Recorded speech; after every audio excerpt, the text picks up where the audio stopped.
ശാക്തീകരിക്കുവാനായിക്കൊണ്ട് ഉള്ള ഏറ്റവും പരമപ്രധാനമായിട്ടുള്ള മാർഗം ഐക്യമാണ് എന്ന് പ്രഖ്യാപിക്കാൻ നമ്മൾ ഒന്നാണ്,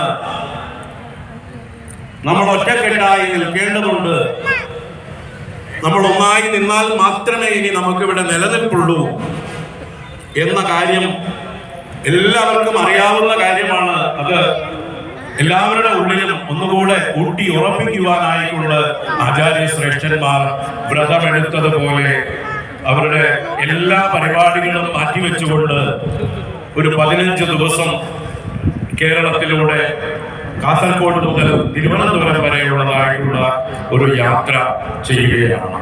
ഓരോ ജില്ലകളിലും ഓരോ ദിവസമാണ് സമ്മേളനങ്ങൾ ക്രമീകരിച്ചിട്ടുള്ളത്.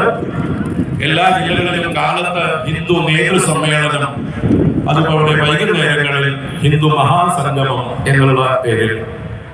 അപ്പോ കാസർഗോഡ് നിന്നാണ് ആരംഭിച്ചതെങ്കിലും അതിന് തൊട്ട് തലേ ദിവസം കേരളത്തിന്റെ പരമാചാര്യനായ ശ്രീ നാരായണ ഗുരുദേവ